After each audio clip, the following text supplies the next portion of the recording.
శారద గారు నమస్కారం అండి. నమస్కారం అండి. నన్ను చూడగానే మీకేమనిపించింది?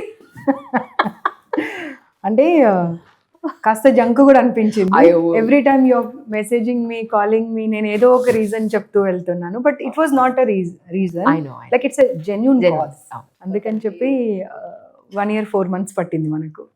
ఎంత కరెక్ట్ గా చెప్పారో. అవును. రియలీ దీన్ని బట్టి నాకు అర్థమైంది ఏంటంటే you are very punctual. Number 1, మీ ఏ పని చేసినా చాలా కాన్షియస్ లో మీరు చేస్తారని నాకు అర్థమైంది. అంత పర్ఫెక్ట్ గా చెప్పారు మీరు. నిజంగా మీ ఫస్ట్ వీడియో చూసినప్పుడు యాజ్ ఎ విమెన్ మీరు చాలా ధైర్యవంతులు, చాలా రెబల్ అనుకున్నాను. మీ నవ్వులో మీ కాన్ఫిడెన్స్ కనపడుతుంది నాకు యాక్చువల్లీ. ఓకే. మీ ఫ్యామిలీ నుంచి ఎవరు రాజకీయాల్లోకి రాకపోయినా మీకు లోకి రావడానికి ఒక అవకాశం వచ్చినా కూడా ధైర్యం చేయడానికి మెయిన్ కారణం అంటే ఏం చెప్తారండి? Service, just service. అంటే నేను ఇంతకు ముందు కూడా ఎవరు అడిగినా కానీ పొలిటికల్ అంటే అసలు పాలిటిక్స్ అంటే నాకు తెలియదండి. ఫర్ మీ పాలిటిక్స్ అంటే service. That's it. So service చేయడానికి ఒక మార్గం అనేది మనకు కావాలి. మైట్ బి డెస్టినీ అండ్ దేవుడే నాకు ఈ రూట్లో నువ్వు సర్వీస్ చేయమని పంపించినట్టున్నారు అనే విధంగా నేను తీసుకున్నాను. సో నేను ఏ స్టేజ్లో ఉన్నా, ఏ పొజిషన్లో ఉన్నా అక్కడ వరకు అంటే ఆ పొజిషన్ని బట్టి ఎలా నేను సర్వీస్ చేయగలను పబ్లిక్కి అనే అంతవరకే ఆలోచిస్తాను. ఆ స్పెక్ట్రమ్ నుండి బయటకు వచ్చి చేసేటువంటి ఆలోచన చేయను. ఆ పొజిషన్లో ఉన్నప్పుడు ఎంతవరకు అంటే ఎవరు ఊహించలేనంతగా చేసి వదిలి వెళ్ళాలి అంతవరకే ఆలోచిస్తాను. రేవంత్ రెడ్డి గారు ఈ పొజిషన్కి శారదమ్మాయి కరెక్ట్ అని అనేంతగా అంత మంచి పేరు ఎలా సంపాదించగలిగారు అనేది అప్పటివరకు మీరు రాజకీయాల్లో లేకపోయినా దానికి సమాధానం మీలాంటి వారు చెప్పాలి. ఆ సమాధానం నేను చెప్పకూడదు. ఎందుకంటే నేను నా పని నేను చేసుకుంటూ వెళ్తున్నాను.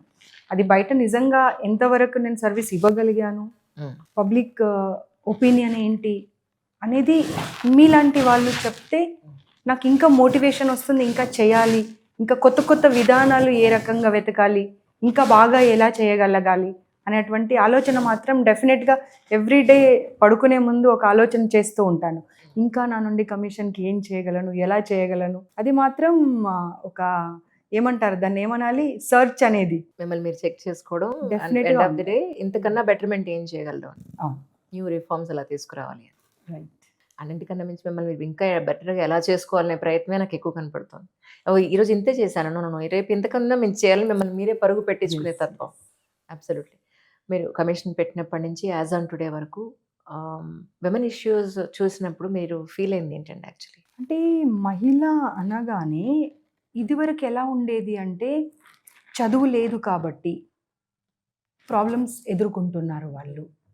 కానీ ఈ సీట్లో కూర్చున్న తర్వాత తెలిసింది ఏంటంటే మీరు ఎంత చదువుకున్నా, మీరు ఎంత ఆర్థికంగా బలంగా ఉన్నా ప్రతి చోట ప్రాబ్లమ్స్ అనేవి డెఫినెట్గా ఉన్నాయి. సో దీన్ని బట్టి చదువుతో సంబంధం లేదు, ఆర్థిక స్వావలంబనతో సంబంధం లేదు. అంటే మీరు ఇంట్రోవర్ట్గా ఉన్న ప్రాబ్లమ్సే, మీరు ఎక్స్ట్రోవర్ట్గా ఉన్న ప్రాబ్లమ్సే, మీరు స్వేచ్ఛని ప్రాపర్గా యూజ్ చేసుకుంటున్న ప్రాబ్లమ్సే, స్వేచ్ఛగా లేకపోయిన ప్రాబ్లమ్సే. అంటే మీరు ఎలా ఉన్నా సరే ఏదో ఒక రకంగా ఇబ్బందికరమైనటువంటి పరిస్థితులు మాత్రం డెఫినెట్గా ఎదుర్కొంటున్నారు. దాని సొల్యూషన్ దిశగా మనం అందరం ఆలోచన చేయాల్సిన అవసరం చాలా చాలా అవసరం ఉన్నది. సో మేధావులందరూ ఒక చోట చేరి మేధావులతో పాటుగా ఆ కింద స్థాయిలో ఎవరైతే ఎలాంటి ఇబ్బందులు ఎదుర్కొంటున్నారో అందరూ కలిసి ఒక మంచి స్ట్రాంగ్ మేధోమథనం జరగాల్సిన అవసరం ఉన్నది. సో దాని ప్రకారంగా లా రిఫార్మ్స్ కూడా జరగాలి. అప్పుడు కాస్త ఏమైనా చేంజ్ అనేది వస్తుంది కావచ్చు. ముందుగా మనుషులు ఆలోచించేటువంటి విధానం మారాలి. ఆడ, మహిళ, ఆడ అనగానే నేను చెప్పినట్టుగా చదువుకున్న వాళ్ళ ఏ స్థాయిలో ఉన్నారా అనేది కాకుండా ఒక చులకన భావం ఉందంటారా?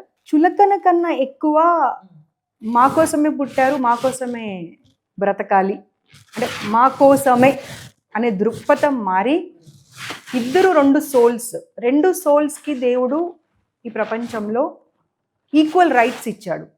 ఇద్దరు కలిసి బ్రతకండి అనడానికి పంపించాడు తప్పించి ఒకరు ఇంకొకరిపైన ఆధిపత్యం చేయడానికి పంపించలేదు. అది ఆడవారు మగవారిపైన కానివ్వండి, మగవారు ఆడవారిపైన కానివ్వండి, డిఫరెంట్ సోల్స్, ఇద్దరు హ్యూమన్ బీయింగ్స్ని మనం.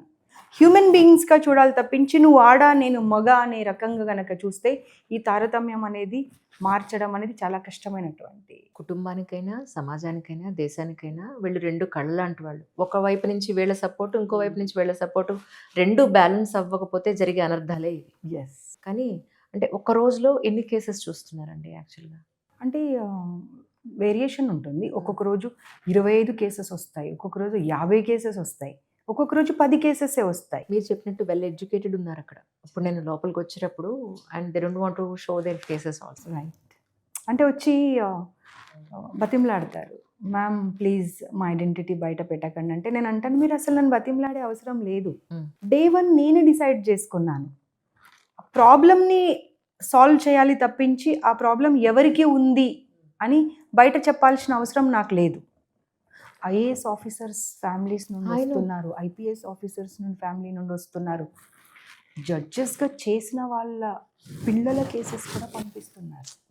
ఏంటంటే తనైతే ధైర్యంగా చేయగలుగుతున్నారు, ఎవరికి ఒక సెక్యూర్ ప్లేస్ లో ఉంటాం మేము అన్న ఫీలింగ్. ప్రలోభాలకి లోబడకుండా నిర్ణయం చేసేవాళ్ళు ఎప్పుడైతే ఉంటారో, న్యాయం చేసేవాళ్ళు ఎవరైతే ఉంటారో అప్పుడు ఎవరైనా మన దగ్గర రావడానికి భయపడరండి. నాకైతే అర్థమైంది అంతేవరకు. కొన్నిసార్లు నేను నిజంగా ఆశ్చర్యపోయాను. ఐఏఎస్, ఐపీఎస్, సిఎస్గా చేసినటువంటి ఫ్యామిలీస్, హైకోర్టు జడ్జెస్గా చేసినటువంటి ఫ్యామిలీస్, హైకోర్టులో లేదా సుప్రీంకోర్టులో ఇప్పుడు ఎవరైతే అక్కడ ఆల్రెడీ పనిచేస్తున్నారో అలాంటి వాళ్ళ పిల్లల్ని కూడా మన కమిషన్కి పంపించడం ఏంటి అని ఆశ్చర్యపోతున్నాను. కానీ ట్రస్ట్ అంతా ఉండడం వల్లే కదా అబ్సల్యూట్లీ. ఎంత పెద్ద స్థాయిలో ఉన్నా కూడా రావడం అనేది it's just because of you అండి. అంటే అంటే మీ ఫేస్ వాల్యూతో రావడమే నేను అనుకోవడం. ఎందుకంటే మీరు మాట్లాడే విధానం కానీ ఇప్పటివరకు మీరు ఏవైతే ప్రోగ్రామ్స్ చేశారో, కార్యక్రమాలు ఏవైతే చేశారో, మాకు మేడం దగ్గరికి వెళ్తే న్యాయం జరుగుతుంది అనే వాళ్ళు వచ్చారని నేను నమ్ముతున్నాను. ఎందుకంటే ఇన్ని కోర్టులు ఉన్నాయి కదా, ఎన్ని పోలీస్ స్టేషన్స్ ఉన్నాయి కదా, బట్ కానీ ఇక్కడికి వస్తున్నారు అని అంటే there is a matter definitely. అంటే ప్రీవియస్ గవర్నమెంట్లో ఇప్పుడు ఈ ఉమెన్ కమిషన్ లేదండి, రేవంత్ రెడ్డి గారు వచ్చిన తర్వాత స్టార్ట్ అయిందని అనుకోవచ్చా మనం? లేదండి, అంతకుముందు కూడా 98లో యాక్ట్ వచ్చింది, 98 యాక్ట్ వచ్చింది, కానీ 99 ఇంత పనిచేయడం లేదు. ఎవరి పరిధిలో వాళ్ళు పని చేసుకొని వెళ్ళారు. ఇంతకు మనం ముందు- ఎవరిని ఎప్పుడు తగ్గించకూడదు. యా వాళ్ళ పరిధిలో వాళ్ళు పని చేసుకున్నారు. మేబీ ఆ కాలంలో సోషల్ మీడియా కానివ్వండి, ఛానల్స్ అంత కానివ్వండి, యాక్టివ్గా లేదు. యూట్యూబ్స్ కానివ్వండి, ఇంత యాక్టివ్గా లేకపోవడం వల్ల కావచ్చు. కానీ ఎవరి పరిధిలో వాళ్ళు 99 నుండి అయినటువంటి చైర్పర్సన్స్ ఇప్పటి వరకు పని చేస్తూనే వచ్చారు. ఎందుకంటే ఫుడ్ కమిషన్ చైర్మన్గా ఆయన ప్రతాప్ రెడ్డి గారు అక్కడ ఉన్నారు కదా, ఆయన వచ్చిన తర్వాతే ఓహో ఇది ఒకటి ఉంది, దీని కింద ఇలా వర్క్ చేస్తోంది అని చెప్పని మాకు తెలిసింది. To be frank, though we're into media, అంటే చాలా డిపార్ట్మెంట్స్ ఉంటాయండి గవర్నమెంట్ ఆధ్వర్యంలో, చాలా ఉంటున్నా ప్రజల వరకు రీచ్ అయ్యే పనులు చేయడం లేదా మేము ఇవి చేస్తున్నామని ప్రజల వరకు తీసుకొచ్చే మీడియం లేకపోవడం వల్ల చాలా డిపార్ట్మెంట్స్ ఉన్నాయని తెలీదు. అలాగే ఇప్పుడు మీరు వచ్చిన తర్వాత కానీ ఇంత అవేర్నెస్ లేదు, టు బి ఫ్రాంక్. అంటే మీడియాతో పాటుగా ఏమవుతుంది అంటే ఇక్కడికి వచ్చినప్పుడు వాళ్ళకి న్యాయం జరిగినప్పుడు ₹1 డబ్బు తీసుకోకుండా ఆ తర్వాత అది ఆడవాళ్ళ తప్పు ఉంటే మీది తప్పు అని ధైర్యంగా నేను చెప్పగలుగుతున్నాను. నేను కేవలం మగవాళ్ళ పక్షపాతిగా లేదా ఆడపక్షపాతిగా నేను పనిచేయట్లేదు. కొన్ని సందర్భాలలో ఆడవాళ్ళది తప్పు ఉండి వాళ్ళ కుటుంబం కనుక కూలిపోయేటువంటి పరిస్థితులు ఉంటే వాళ్ళని తిట్టి చక్కదిద్ది పంపిస్తున్నాను. సో అది ఏమవుతుందంటే వాళ్ళు బయటకు వెళ్ళిన తర్వాత వాళ్ళ ఫ్రెండ్స్ దగ్గర కానివ్వండి, చుట్టాల దగ్గర కానివ్వండి, లేదు అక్కడికి వెళ్తే ఏదో ఓన్లీ మహిళల పట్ల మాట్లాడడం అలా జరగకుండా ఇద్దరిని కూర్చోబెట్టి కౌన్సిలింగ్ చేసి పంపిస్తున్నారు అనే దాంతో నమ్మకం ఎక్కువ ఏర్పడి మగవాళ్ళు కూడా మేము ఉమెన్ కమిషన్కి అప్రోచ్ అవ్వచ్చు మా ప్రాబ్లంతో. మా భార్య కనుక మా మాట వినకపోతే అమ్మ కాస్త మా భార్యతో మాట్లాడి చెప్పండి పంపించండి అనేటువంటి పరిస్థితులను కూడా తీసుకొచ్చాం మేము. That's amazing really. మీరు పేర్లు ఏం చెప్పొద్దు. ఫర్ ఎగ్జాంపుల్ సొసైటీలో అదే పేర్లు ఏం చెప్పదు. సొసైటీలో అంటే ఈ ఏం జరిగి ఉండొచ్చు ఎగ్జాక్ట్ గా అమ్మాయిల మిస్టేక్స్ అంటే ఏం, ఆ కేసులో ఏం జరిగిందంటే ఏం చెప్తారు? మిస్టేక్స్ అంటే they are all silly mistakes అండి. మనం దాన్ని సీరియస్గా తీసుకునే అవసరం లేదు.